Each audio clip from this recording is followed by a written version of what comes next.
അരുണിന്ന് CPM സംസ്ഥാന secretariat എടുത്തിരിക്കുന്ന തീരുമാനം സജി ചെറിയാന് പിന്തുണ എന്നുള്ളതാണ്.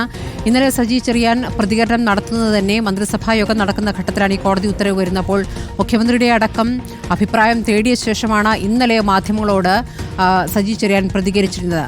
അപ്പോൾ തന്നെ രാജിയില്ല എന്നുള്ള സൂചനകൾ ലഭിച്ചിരുന്നു. അപ്പോൾ സെക്രട്ടേറിയറ്റിൽ ഏത് രൂപത്തിലാണ് ചർച്ചകൾ നടന്നത് അരുൺ?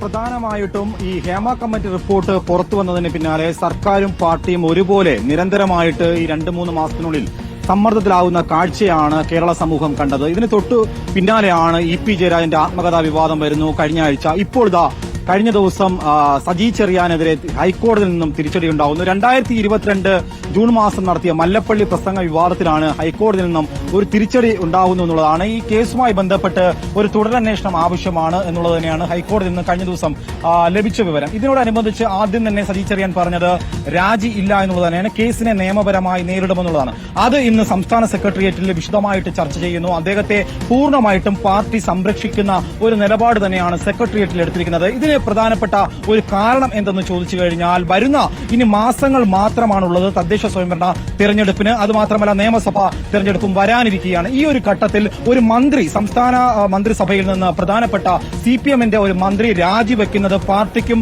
സർക്കാരിനും ഒരുപോലെ ക്ഷീണമുണ്ടാക്കുന്ന ഒരു കാര്യമാണ്. മറ്റൊരു കാര്യം, പ്രധാനമായും പാർട്ടിയെ വീണ്ടും പ്രതിസന്ധിയിലേക്ക് തള്ളിവിടും. പാർട്ടിയുടെ മുഖം, പാർട്ടിയുടെ പ്രതിച്ഛായ പൂർണ്ണമായിട്ടും മങ്ങലേൽക്കുന്ന ഒരു ഘട്ടത്തിലേക്ക് കാര്യങ്ങൾ കടന്നുപോകും എന്നുള്ള കണക്ക് വിശദമായി നോക്കിക്കൊണ്ട് തന്നെയാണ് ഇപ്പോൾ പാർട്ടി ഈ കാര്യത്തിൽ വ്യക്തമായിട്ടുള്ള നിലപാടെടുത്തിരിക്കുന്നത്. മന്ത്രി സജി ചെറിയാൻ രാജിവെക്കേണ്ട കാര്യമില്ല. ഇതിൽ പ്രധാനമായും കഴിഞ്ഞ ദിവസം ഹൈക്കോടതിയിൽ നിന്നും ജസ്റ്റിസ് ബെച്ചു കുര്യന്റെ ഉത്തരവ് അത് വിശദമായിട്ട് പരിശോധിച്ചുകൊണ്ടുള്ള ഒരു നിയമോപദേശം തേടുമെന്നുള്ളതാണ്. പ്രധാനമായും എറണാകുളം സ്വദേശിയായിട്ടുള്ള അഡ്വക്കേറ്റ് ബൈജു നോയലാണ് ഈ വിഷയവുമായി ബന്ധപ്പെട്ട് ഹൈക്കോടതിയെ സമീപിച്ചത്. ഹൈക്കോടതിയിൽ അദ്ദേഹം പ്രധാനമായും ആവശ്യപ്പെട്ടത് ഒരു പുനരന്വേഷണമാണ്. പക്ഷേ പുനരന്വേഷണം ഇപ്പോൾ ഹൈക്കോടതി ആവശ്യപ്പെട്ടില്ല. പ്രധാനമായും ഈ കേസുമായി ബന്ധപ്പെട്ട് വളരെ തിടുക്കത്തോടുകൂടിയ മന്ത്രിയെ കുറ്റവിമുക്തനാക്കാൻ വേണ്ടി SHO പ്രധാനമായും ഇടപെട്ടുകൊണ്ട് ഒരു റിപ്പോർട്ട് നൽകുന്നു.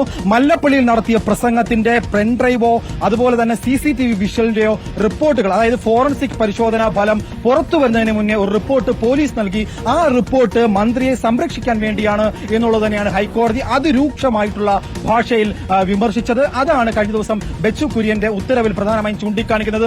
അതുകൊണ്ട് തന്നെ ഈ ബൈജു നോയൽ പ്രധാനമായും ആവശ്യപ്പെട്ട പുനരന്വേഷണമല്ല, തുടരന്വേഷണത്തിനാണ് നിലവിൽ ഉത്തരവിട്ടിരിക്കുന്നത്. അതാണ് ഇപ്പോൾ സെക്രട്ടേറിയറ്റ് കഴിഞ്ഞു വന്നപ്പോൾ നിയമവകുപ്പ് മന്ത്രിയായിട്ടുള്ള P രാജീവ് അടക്കം ഉന്നയിക്കുന്നത്. മന്ത്രിയുടെ ഭാഗം പ്രധാനമായിട്ട് കേൾക്കേണ്ടതുണ്ട്. അതൊരു ഭരണഘടനാപരമായിട്ടുള്ള ഒരു അവകാശമാണ്. അത്തരത്തിൽ ഭരണഘടനയെ അവഹേളിക്കുന്ന ഒരു പരാമർശം ഉണ്ടായിട്ടുണ്ടെങ്കിൽ അതിൽ വ്യക്തത വരേണ്ടതുണ്ടെന്നുള്ളതാണ് കഴിഞ്ഞ ദിവസം ബെച്ചു കുര്യൻ പ്രധാനമായും ഈ ഉത്തരവിൽ പ്രധാനമായിട്ടും പറഞ്ഞിരിക്കുന്നത്. അതിൽ വ്യക്തത വരണം. അവഹേളിക്കുന്ന ഒരു പരാമർശം, പ്രധാനമായും ഈ മല്ലപ്പള്ളിയിൽ അദ്ദേഹം നടത്തിയ പരാമർശം മുക്കിലും മൂലയിലുമായിട്ട്, ഭരണഘടനയുടെ മുക്കിലും മൂലയിലുമായി മതേതരത്വം, ജനാധിപത്യം, കുന്തം കുടച്ചക്രം ചില വാക്കുകൾ ഉണ്ട്. എന്നാൽ പ്രധാന ഉദ്ദേശം രാജ്യത്തെ ജനങ്ങളെ കൊള്ളയടിക്കുക എന്നുള്ളതാണ്. ബ്രിട്ടീഷുകാരൻ പറഞ്ഞുകൊടുത്ത കാര്യം ഇന്ത്യക്കാർ എഴുതി വച്ചിരിക്കുന്നു. ഇത്തരത്തിൽ വലിയൊരു വിമർശനം ഉന്നയിച്ചിരുന്നു. ഇതിന് പിന്നാലെ അന്ന് വലിയ തരത്തിലുള്ള പ്രതിപക്ഷത്തിന്റെ പ്രക്ഷോഭങ്ങളുണ്ടായി. തുടർന്ന് അദ്ദേഹം രാജിവെക്കുന്നു. വീണ്ടും ധാർമ്മികത പറഞ്ഞുകൊണ്ടാണ് അന്ന് രാജിവെച്ചത് എന്നുള്ളതാണ്. ഇപ്പോൾ ആ ധാർമ്മികതയില്ലേ എന്ന ചോദ്യമാണ് ഇപ്പോൾ പ്രതിപക്ഷം സജി ചെറിയാന് നേർക്ക് ചോദിച്ചുകൊണ്ടിരിക്കുന്നത്.